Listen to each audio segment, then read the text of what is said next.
Welcome back. With the taxpayer-funded British royal family embroiled in yet another scandal ahead of a hearing in the sexual abuse case against the Queen's son, Prince Andrew, next week, we now look at another scandal that was actually responsible for putting Elizabeth II on the throne in 1952. A new book reveals the extent and cover-up of fascism within the royal family. With me is Andrew Lowney, best-selling biographer and author of the new book, Traitor King, The Scandalous Exile of the Duke and Duchess of Windsor. Andrew, thanks so much for coming back on the show. But I mean, accusing the Queen's uncle of being a traitor worthy of execution, no comment from the palace in the book, relatively little publicity for an Andrew Lowney book. Why? Yes, well, I mean, it is interesting. I mean, it's been reviewed in a couple of books. The TLS started and said, Ian Wilson, I've really made my case.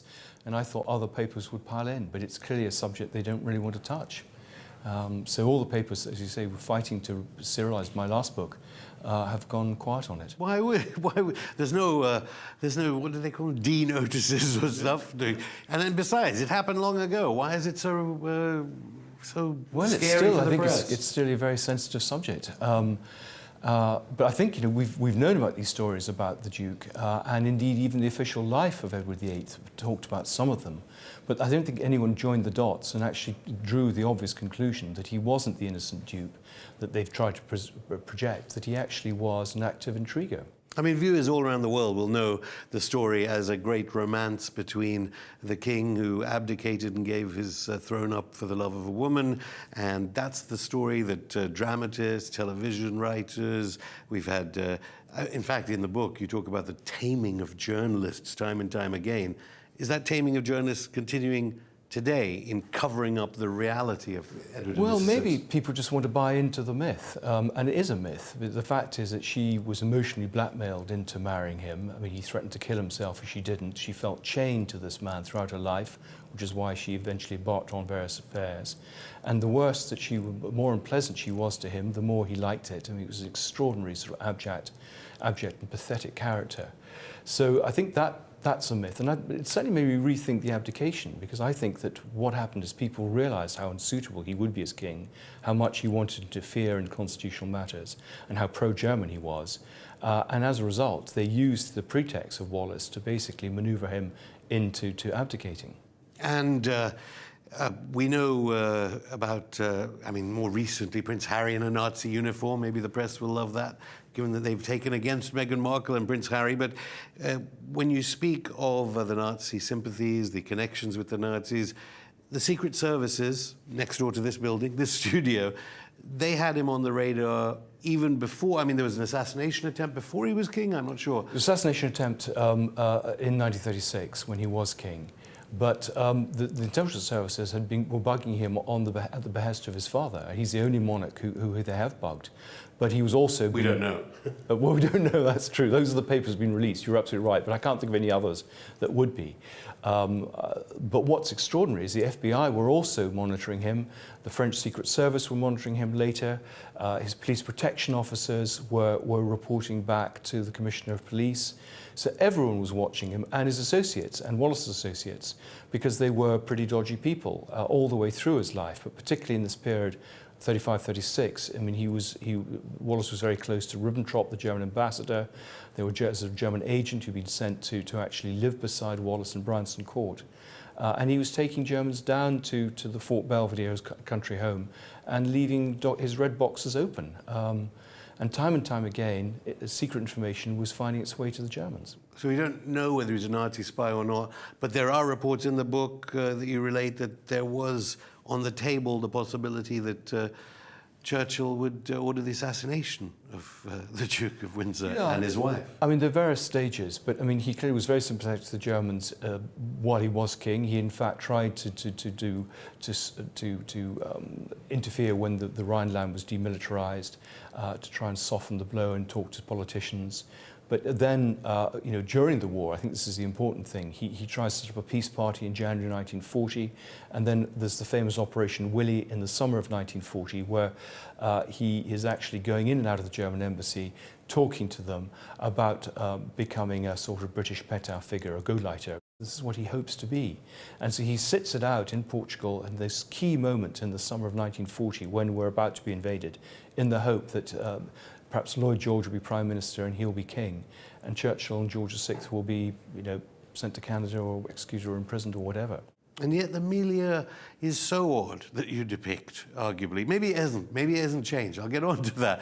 But at the wedding of Edward and Mrs. Simpson, there's bouquets from Churchill and Hitler, or their presents from both of them, you say? Yeah, he was close. He became friendly with Hitler because, of course, he met him in October 1937, along with other Nazi leaders when he did his tour of Germany and toured sort of SS training camps. Churchill, of course, had been his great protector at the abdication. He sort of was for the King's party. But I think as Churchill began to realise really what Windsor was like, his sympathies waned. And as you say, he had someone, Sir Peter Russell, in Spain to assassinate him if required, if he did go across the Germans. He threatened to court-martial him. And the reason he was sent to the Bahamas as governor was basically to get him out of the way, so he couldn't get up to any mischief. But of course, even in the Bahamas, he was up to mischief with German agents. I mean, today there's a class of oligarch, techno-oligarch, who talks about Ayn Rand and all sorts of strange political ideas. I mean, not necessarily, but all these people that have walk-on parts in this book, Cole Porter, Somerset Maugham, Marlene Dietrich, Greta Garbo, Elizabeth Taylor, Maria Callas, Ernest Hemingway, they're all hanging out at different times over lunch with professed neo-Nazis or people who are suspected Well, we don't know Nazi what spies. they talked about. I mean, I think they loved the glamour of being associated with the former king, and vice versa. I mean, they ran a very good table. Wallace was a fantastic hostess.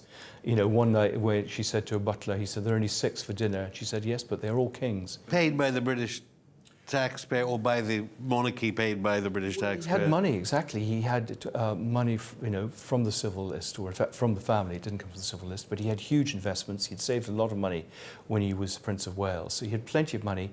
He mixed with people like Clint Murchison, who was, of course, connected with the Kennedy assassination, rich Texas oil barons who basically bankrolled him, and he sponged off these people. He paid his staff not very well. He got duty-free stuff, so he was able to in a sense live very well on perhaps slightly less expensively than others. I mean, General Motors, Ford are in there. Sorry to interrupt. Why would the Rothschilds have bankrolled them?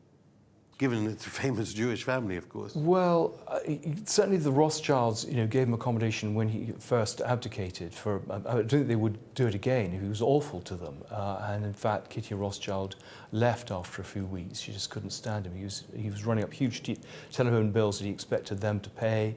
He was very rude to her. So in some ways, I suspect. I mean, they were anti-Semites, clearly.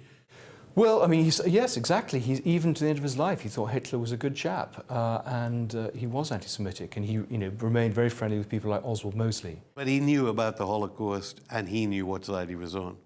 Yeah.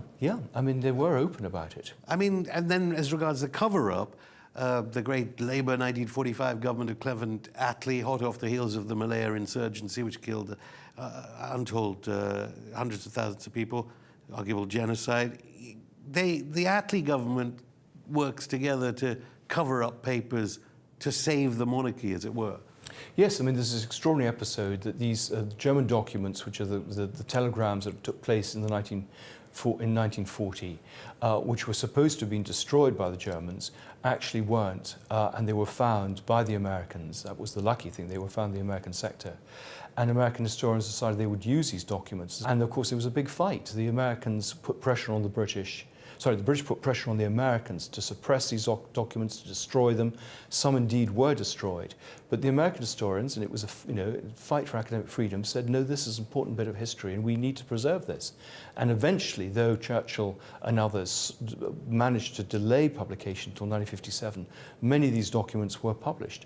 But they were then just ridiculed and said that these people reporting back about his activities were just making it up, which was ridiculous. But that was the story that was bought. And you can see how much work you've done to try and assemble what we do have. But then the big irony is, the moral of the tale, as it were, is the reason Britain still has a monarchy could well be because of Edward VIII. Yes, I think the irony is that Wallace did us a great service, because he didn't become king, because if he did, we might well have done a deal with Hitler before the war. we would certainly have done a deal in 1940 if he'd been come back. So we wouldn't have gone down the path we went down. So I think all the Secret Services would have killed him. or there would have been something going on. But it's very interesting, all the fiction that's written about him is all about what would have happened if he'd been this Gauleiter figure. Yeah, the story's there. The story isn't in the British archives. I had to go to the Bahamas, where the mirror files are where he was governor. Where he was governor, and where they haven't weeded the files. So there's quite a lot of stuff there that's not in the British archives. And then the stuff in America, there's stuff in France, and Portugal, and Spain, and Russia. But you won't find it here because those archives have been weeded. And of course, the Queen still would have been Queen eventually because they couldn't have children. Probably. But ironically, Mrs. Simpson, who is always cast as the evil in many of the dramas and so on, comes off quite well. She helps in women's health care, food banks, in the Bahamas. She found a purpose in the Bahamas as a governor's wife, and she tried to do her bit. She served in the canteen every day on the base, cooking up bacon and egg for sailors and soldiers. Airmen. She, as you say, worked in these clinics with young black children. She did try to improve their lot. Because he was a racist. Yeah, they were both funny racists in many ways. Of course, she'd grown up, she came from Baltimore, she'd grown up in the South. So, her view of black people was very different to what we would feel now. But he, frankly, had given up any intention of doing anything there. He realized that Bahamas was run by local businessmen, the Bay Street Boys, and he just went and played golf. But very important also to avoid taxes. That seems to be a really major recurring theme, isn't it? Anything to save money. Even while London was being bombed, they are trying to work out how to get more money out of the British taxpayer. Yeah. But also, I think they lived very ostentatiously at a time with austerity, both during the war and after the war. So, they actually had PR people to advise them that taking 80 pieces of luggage to New York and taking over huge hotels floors wasn't a good idea when people were suffering. But they had a 10-year. Even when they got to the Bahamas, the first request was to refurbish Government House, even though that was the cost of several Spitfires at the height of the Battle of Britain. He was a petulant, spoilt child who had to just have his own way. So just finally, why the cover-up, and why the continuing cover-up, and why would Buckingham Palace not reply to any of your requests for information? Well, I think it is still embarrassing. The Queen's uncle, was a traitor during the war. This isn't the narrative that was meant to portray with the royal family during the war. And though they distanced themselves from that and they froze him out, the fact is he was the former king. People were executed for far less than he did. He should have been, at Nuremberg, and that is an embarrassing story. It's still an embarrassing story. Hence, no one really wants to go there. And so, do you think that strategy continues today? We know that the Prince Andrew, who denies all accusations against him, obviously in trouble now, linked to Epstein and so forth. Is that kind of the palace's I think that's their de facto policy, is to delay things in the hope that the problem will go away or people will give up, and to deny. Of course, you dig yourself in deeper and deeper. And I think it's, they've learnt nothing from Windsor with Andrew. Although Prince Harry's not a Nazi, even though he's married a divorcee. There's some very interesting parallels, of course, with Harry and Meghan. The same fight over finance and security, the same suing of journalists who they don't agree with, the same curation of the story through tame book writers, sibling rivalry and sisters-in-law falling out. Again, the playbook is the same. Well, you're not a tame book writer, Andrew. Thank you so much. Delighted to be back. Thanks. That's it for the show. We'll be back on Wednesday, the day Britain announces its budget, and 27 years to the day stock market crashes in Southeast Asia triggered a global economic crisis. Until then, keep in touch via social media and tell us whether you think the British monarchy should continue to be funded by taxpayers.